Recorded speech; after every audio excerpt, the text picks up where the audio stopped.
Ladies and gentlemen, there comes a moment in every life when we must stop waiting and start walking. We must stop praying for the door to open and start preparing as though it's already swinging wide. You see, the first step toward any victory is believing it's already been won. That doesn't mean pretending. It means walking in the confidence of a promise not yet fulfilled. That's what faith is, the substance of things hoped for, the evidence of things not seen. We live in a world that says, I'll believe it when I see it. But I'm here to tell you, the greatest breakthroughs come when you see it before you believe it, and believe it before you hold it. Before a single stone is laid, before the first nail is driven, there must be a foundation.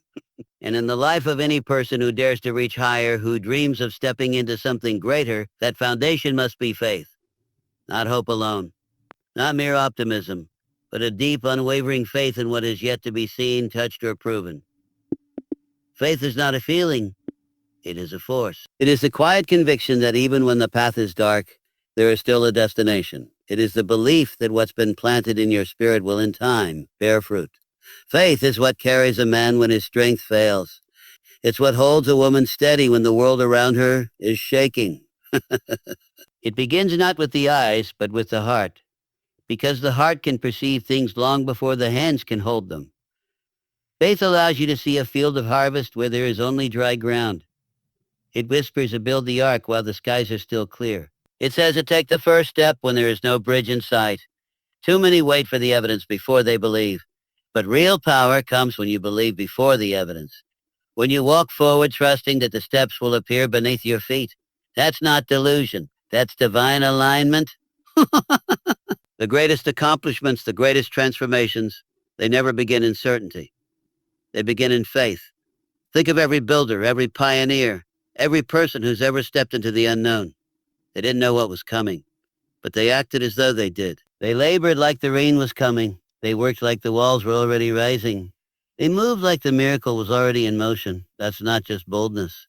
That's the fruit of faith. And faith, true faith, is never passive. It doesn't sit with folded hands waiting for signs. It prepares. It organizes. It speaks with confidence. It plans with boldness. It looks into the mirror and sees not what is, but what is becoming. Faith is what equips the heart to endure the silence before the breakthrough, to survive the wilderness before the promised land. It also shapes how we speak. Faith doesn't just change what we do. It changes how we declare things. You don't talk about dreams as if they're far off. You speak as if they're already unfolding. You don't let fear write the script of your future. You let faith give the lines. And when you align your words with what you believe, not just what you see, you begin to create room for what's possible. Faith is not always loud. Sometimes it's the quiet decision to show up again. Sometimes it's the strength to keep your head lifted when there's no applause, no confirmation, no reward. It is what keeps the builder hammering, the soldier marching, the dreamer waking up one more morning ready to try again. Before anything ever becomes real in this world, it is first born in vision. Long before a structure rises, there is a blueprint. Before a movement begins, there is a conviction. Vision is not just a dream or an idea.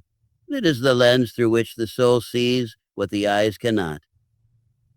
It doesn't deny reality, but it refuses to be ruled by it. Where others see what is, vision sees what could be, what should be, and what must be. A person without vision lives by reaction. They are at the mercy of their surroundings, pushed and pulled by circumstances. But a person with vision lives by direction. They move with purpose, not because they have all the answers, but because they've seen something worth pursuing. And what you see determines how you walk, how you speak, how you fight, and how you endure. Vision is powerful because it tells your reality how to behave. It speaks to your present in the language of your future. It tells fear, you have no place here, and tells failure, you are just a step, not the end. When you carry vision inside of you, it begins to alter how you live. You begin to carry yourself not according to your current position, but according to your destined place. It's easy to live by what's visible. Anyone can do that. But vision requires a different kind of seeing. It's not just with your eyes, it's with your spirit. It sees open doors when all the doors look closed. It sees growth where others see loss. It sees beauty where others only see brokenness. Vision allows you to speak to dry bones and call them an army. It allows you to look at a barren land and start sowing as if the rains are already coming. The truth is, reality is more flexible than people think. It bends to belief, it shifts under the weight of determination, and it reshapes itself in the hands of those who refuse to let go of what they've seen. This world was not built by those who accepted it as it was. It was built by those who carried a vision stronger than the doubt around them. A vision not only moves you forward, it pulls you forward. It becomes the compass when you're surrounded by confusion. It becomes the fire when the night gets long, and even when you are surrounded by those who can't see what you see. Vision gives you the courage to keep building anyway, to keep moving even if you're walking alone. And here's what often happens. When you hold the vision long enough, speak it boldly enough, and act on it consistently enough, others start to see it too. They may not understand it at first, but over time, vision becomes visible. What was once only in your heart begins to show up in your habits, your work, your decisions, and slowly the invisible starts to become tangible. The imagined starts to become actual. The unseen starts to take shape in the world around you. The mind is not just a battleground. It is the birthplace of who we become. Long before a man changes his circumstances, he must first change the way he thinks. Mindset is not just an attitude. It is the internal architecture of belief that builds identity brick by brick. You cannot rise above the thoughts you continually allow to define you. You cannot live beyond the ceiling of your own thinking. There are many who seek transformation on the outside. New jobs, new habits, new relationships, hoping that these will finally shift how they feel about themselves. But nothing on the outside can stay changed for long unless something on the inside changes first. You can dress differently, text differently, even move in new circles, but if the old mindset remains, the old identity will rise again. A transformed mindset begins with recognition. The understanding that not every thought deserves a place in your mind. Not every belief is true just because it's familiar. And not every label belongs to you just because it was handed to you.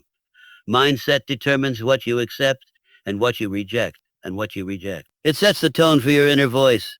It decides whether you see yourself as a victim of life or as someone who carries the authority to respond to life differently.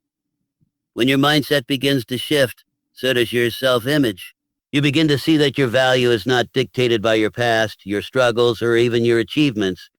It's rooted in something deeper, your purpose, your potential, and the divine design written into your being. And as that realization settles in, it starts to rewrite the narrative you tell yourself. No longer are you the one who always fails, always falls short, always messes things up. You become someone who learns, who grows, who overcomes. This shift is not loud or dramatic. It's daily. It's in the decision to respond with hope when discouragement knocks. It's in the choice to speak life over yourself when all voices of doubt try to rise. It's in refusing to be defined by a moment of weakness, and instead, defining yourself by the strength you choose to walk in today. Mindset transforms not just how you feel. It transforms what you expect, what you tolerate, and what you pursue. And when identity begins to shift, so do behaviors. Because we always act in alignment with who we believe we are. If you believe you're still bound, you'll walk like a prisoner. If you believe you're overlooked, you'll shrink to stay invisible. But if you begin to believe you are equipped, you'll act like someone prepared. If you believe you're called, you'll carry yourself with the quiet confidence of someone chosen. It's not a matter of pretending. It's a matter of retraining. You are not trying to become someone else. You are peeling away every lie that kept you from seeing who you already were beneath the fear. The guilt, the shame, the small thinking that was never yours to carry in the first place. There is a pattern woven into the fabric of every breakthrough, and it cannot be bypassed. Preparation always comes before promotion. Before doors swing open, before favor finds its place, there must be groundwork laid in quiet obedience in hidden places, away from applause and recognition. No one arrives fully ready for their moment without first walking through seasons of sharpening, stretching, and shaping. We often desire the platform without the process. We want the crown but resist the preparation that makes us fit to wear it. But every great calling demands an even greater foundation. You cannot carry weight you have not trained for.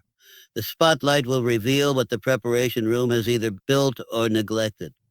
And if you step into something you haven't prepared for, it can crush you instead of elevate you.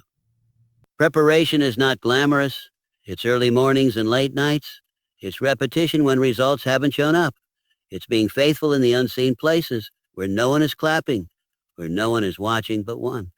It's saying yes to the small things, tasks that seem beneath you, roles that feel hidden, because they're forming something within you that your future will require. Discipline, humility, excellence, endurance, these things are forged in preparation. David didn't walk onto the battlefield as a warrior at Finton. He was a shepherd boy, faithful with sheep, faithful in obscurity, faithful with a slingshot.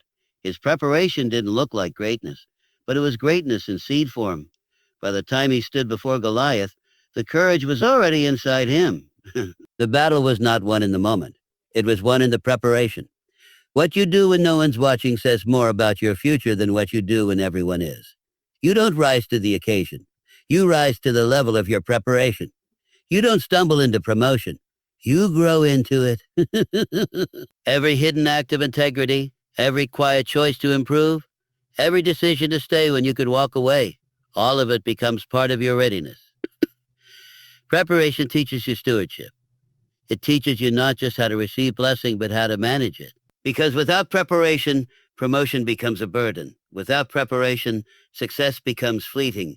But with it, you can stand firm when the wind blows because your roots run deep. You can carry more, lead more, endure more because you've been strengthened before you've been sent.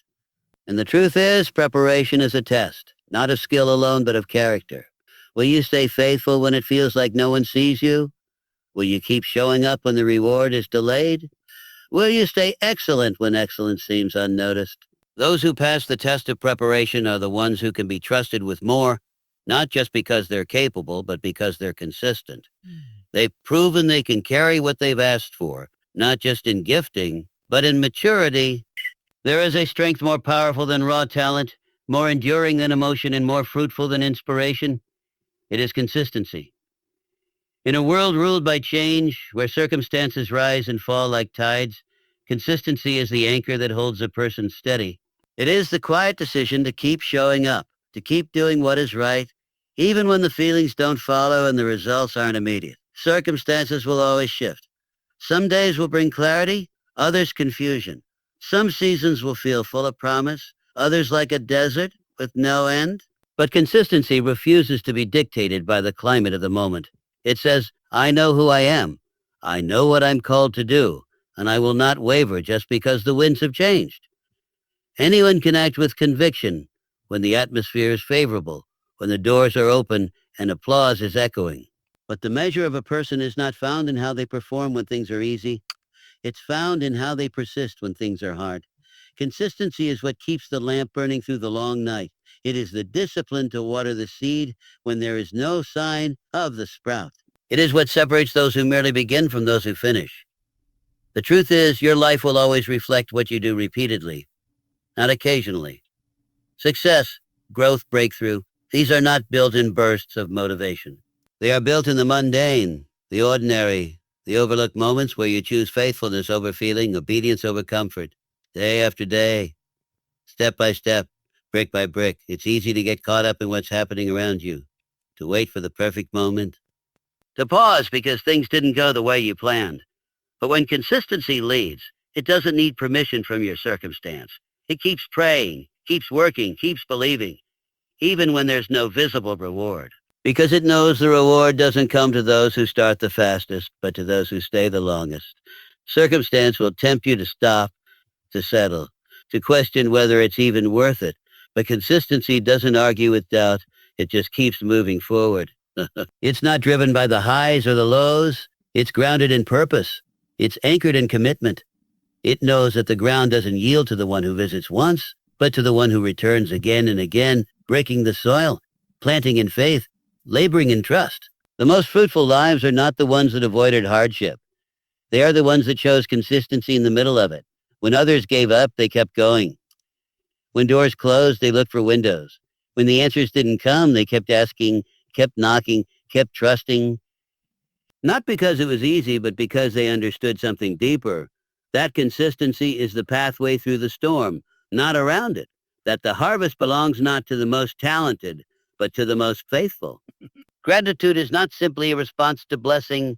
It is the posture that prepares the heart to receive it. It is easy to give thanks after the door opens, after the healing comes, after the opportunity arrives. But there is a deeper kind of gratitude, one that grows in the soil of faith.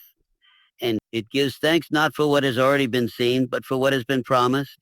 It lifts its voice in praise before the evidence appears, not because the gift has arrived, but because the giver is trustworthy. Gratitude before the gift is an act of surrender. Surrender. It says, I believe you are working, even when I don't see it yet. I trust that what you've spoken will come to pass, even if my hands are still empty. It takes the eyes off the delay and places them on the one who holds time itself. It shifts the focus from what is missing to what is certain. That goodness is not based on the presence of blessings, but on the presence of the one who gives them. This kind of gratitude silences complaint. It uproots bitterness. It refuses to let waiting turn into resentment. It protects the heart from becoming hardened by delay. Because when you give thanks in the waiting, your waiting becomes worship. You are no longer held captive by what hasn't happened. You are held steady by what you know is coming and who is bringing. Gratitude before the gift is not naive. It is powerful. It is not weak. It is warfare. Because when you thank God in advance, you are declaring your trust in His timing, His plan, and His goodness. You are saying, even if I can't see the path, I know the destination is secure. Even if my surroundings look barren, I believe the rain is on the way. It becomes a declaration of faith, not just a feeling. It also reshapes how you carry yourself. People who live with gratitude before the gift walk differently. They speak with hope. They treat others with kindness, not because life is perfect, but because their hearts are full. They live with expectancy, not anxiety. They don't drag their feet through the day. They walk as though they are already walking in answered prayer, because in their spirit, they are. There is something sacred about giving thanks before you see the miracle. It aligns your heart with heaven. It removes entitlement and replaces it with awe. It shifts your focus from striving to trust. And in that place of humble gratitude, your soul becomes ready, not just to receive, but to carry the gift well. Because it's not just about what you're given, but about who you become while you wait. Gratitude in the waiting forms character. It forms patience. It forms depth. It forms joy that isn't shaken by circumstance, because it was never rooted in circumstance to begin with. In every great journey, belief must come before the breakthrough. When you act as if you've already achieved it, you begin to align your mind, your heart, and your habits with the life you're called to live. Faith lays the foundation. Vision gives direction. Mindset shapes your identity. And preparation readies you for what's ahead. Consistency holds you steady, and gratitude invites the promise closer. This is not pretending. It's positioning. It's walking in expectation, speaking with confidence, and living each day as if the victory is already won. Because deep within, you know the promise is already yours.